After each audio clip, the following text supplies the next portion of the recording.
What's up, everyone? Welcome to TCG Bros. Today we have a deck profile on Post Breaker of Shadows Deskbots. Let's get into it. So for the monsters, we play one Deskbot 1. He's your tuner, and he's the only one that can be Pendulum Summoned. So you only need to play one because he's easily searchable by Deskbot 2 and 4. For the next Deskbot, we play 3 Deskbot 2. When he's special summoned, he's your searcher. So of course you gotta play as many as you possibly can because of this card. We play 3 Deskbot 3. Deskbot 3 special summons any Deskbot from the deck, just straight from the deck. So you can summon 2, search card, and then you'll have you can either search to your other end of your scale to Pendulum Summon, or you can just search 4 just to protect yourself if you already have your scales. Which we play 3 of 4. 4 is probably the best one, arguably. Well, actually, 3 is the best one, but this is the next best one, arguably. When it battles a monster, you can, during damage calc, you can send any Deskbot from your deck. Your opponent doesn't take any battle damage for the rest of the turn, which is the only part that sucks about it. However, you can send any Deskbot, and it gains the level times 500 attack. So if you say you send one of the new guys, 7 or 8, he'd gain 4,000 to 3,500 attack, depending on which one you send. And it literally gets this card literally gets over anything above 4K alone, just by sending 8. Then we play 3 Deskbot 5. This is your first set of scales. If it's normal special summon, you can target a back row and pop it, any spell or trap card on the field, and destroy it. And if it's destroyed in Pendulum Zone, you can target one Deskbot monster in your graveyard and special summon it. So it's really, really cool when you can Wavering Eyes, pop your own 5 in the scale, and then summon a 1 or any of them actually in the graveyard, or 2 and then search another scale. That's really, really powerful play. Deskbot 6 is really similar.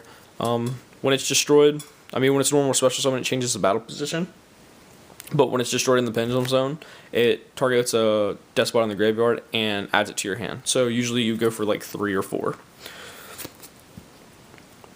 And for the 2 new Deskbots, we play 2-7 and 2-8. 8 allows you to have up to 2 more attacks, and then number 7 gives the Deskbot piercing. So he has piercing. She can make 2 attacks. And then this is the only one that can be targeted. This is if you have many Deskbots on the field, this is the only one that can be targeted for card effects, and this one is the only one that can be targeted for attacks. So those are pretty neat. And they're both was 7 scale tan, and then 8 is scale 1. That's it for the Deskbot monsters. For the non-Deskbot monsters, we play 3 Speedroid Minko. Now, Minko is essentially a battle fader, kind of, in a sense, because when an opponent's monster declares a direct attack, while this card is in your hand, you can special summon it. This card in attack position, and if you do, change all face-up monsters your opponent controls to defense mode. Now, the only thing I think I struggled with this card would be against Cosmo, but your matchup against Cosmo is essentially already good because you can beat over any of their big ships and actually almost OTK them most of the time. So it really doesn't matter. And this card really combos really well with the 1 copy of Genie Sally Birdman, because when you activate this, you can just next turn, if they don't get rid of it, you can bring it back to your hand, special summon Genie Sally Birdman, and then normal summon one of your Deskbots. Make a synchro, and then you still have this in your hand to keep yourself alive. And it also gets its attack boost because this is a wind. So that's pretty cute. And this can also summon Beals, which is in the side deck, not in the extra deck, because Beals can keep your opponent from it's really good against Cosmo. They have a really difficult time getting over it. They play 1 Thunder King Ryo. Of course, you'll see this guy right here. He's obviously one of my favorite monsters, and being able to play him in this deck, you don't search a lot. The only thing you search off of is the Wavering Eyes and Deskbot 2. So that's pretty cool. I really enjoyed that. And then we play 2 Max C to finish off the monsters. The deck doesn't have as much consistency as I would love it to be, but like with Max C, it's kind of like shutting your opponent down from like Pendulums and like Cosmo. If you drop this against them and you just start like attacking over Cosmo monsters, you'll like get a lot of pluses off of it. So unless they stop, but at that point they're gonna die if they don't like draw into a ship and then tag out and like pop something. But that's it for the monsters. It's 25 monsters. There's a lot. For spells, of course, since we're playing a lot of 3-ofs in the machines, we gotta play Machine Duplication. Machine Duplication's by far my favorite card in the deck. Favorite spell card in the deck. Because you can target literally any of them except one and get multiple copies on board. Because they all have 500 attack alone, except Deskbot 1. Because when Deskbot 1's on the field, it counts itself, so it gains the 500 attack boost. So it's at technically 1,000 on summon. So it's not really that great, and that's why you also run only one of him. Then we play Triple Upstart, consistency, 37 cards is good. 2 Wavering Eyes. This card's unfair. I opened it. Every game I opened it with a scale, I won.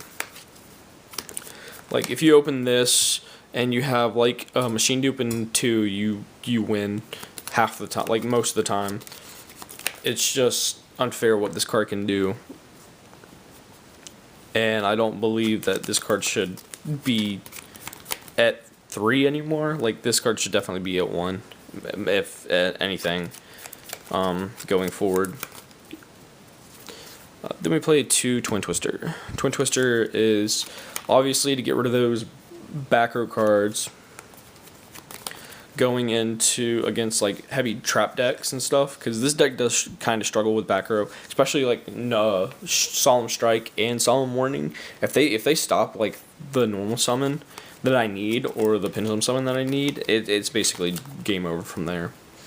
And then for the traps we play 2 Waboku and then Warning.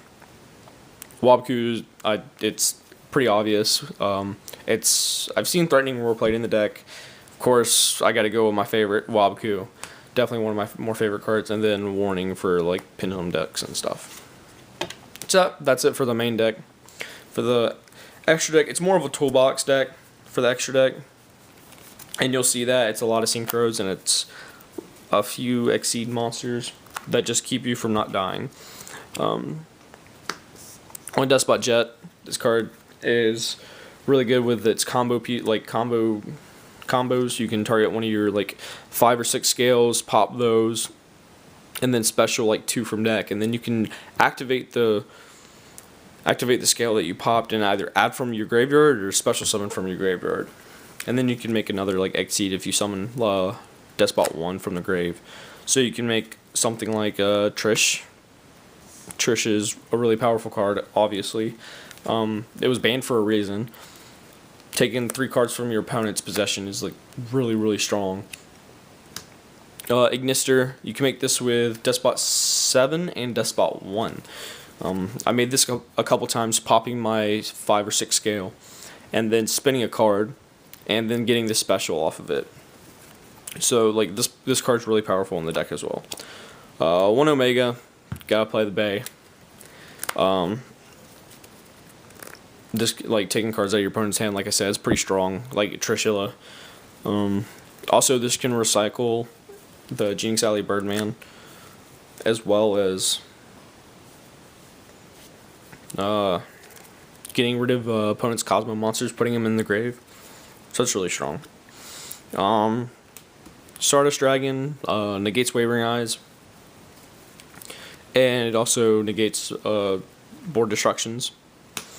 Scarlet, I went into this card a lot through playtesting. Usually if I didn't have the board wipe, like not the board wipe, the OGK, I'd have like 500 or 1,000 off. I just summon this and burn them. Black Rose is really strong in this deck, because if you open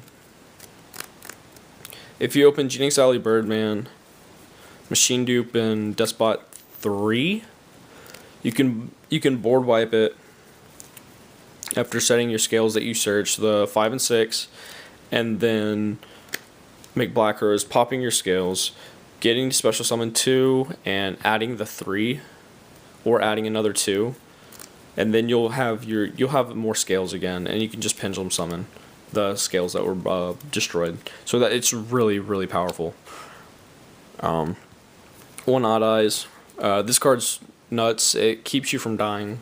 Once Deskbot 9 comes out, I think I want to drop this, because like this is just basically an Armades. Like, it keeps your opponent from killing you. I am missing a Barkion. That's the only card I'm missing in the extra deck. But we do play Nat Beast. Nat Beast is like super strong against pendulums.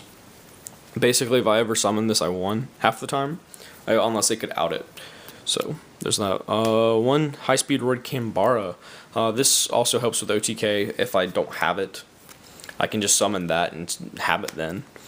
For the XC, we play one Sky Cavalry Centauria. This is what you go into if you're going first and you don't have a really strong first turn play, and you're able to summon 2 level 2s. So you can sit on this. It's worked out a lot, and it's helped in time. Castel for the only rank 4 that we play. And then for the other monsters we play Artifact Durendal. Durendal's really good because I side draw and lock bird. And going into the post Breaker of Shadows format, this card's going to be really strong against Pepe. So I figured I'd throw this in there, and it's not disappointed me yet. Then we play one Cyber Dragon Nova, of course, and then the one Infinity. Infinity is just obviously pretty busted. If you summon this in Nat Beast, like, it's over. Like, you don't lose. But other than that, that's it for the deck profile. If you have any suggestions, leave those down in the comment section below, and please leave a like on the video if you enjoyed it. Also, please be sure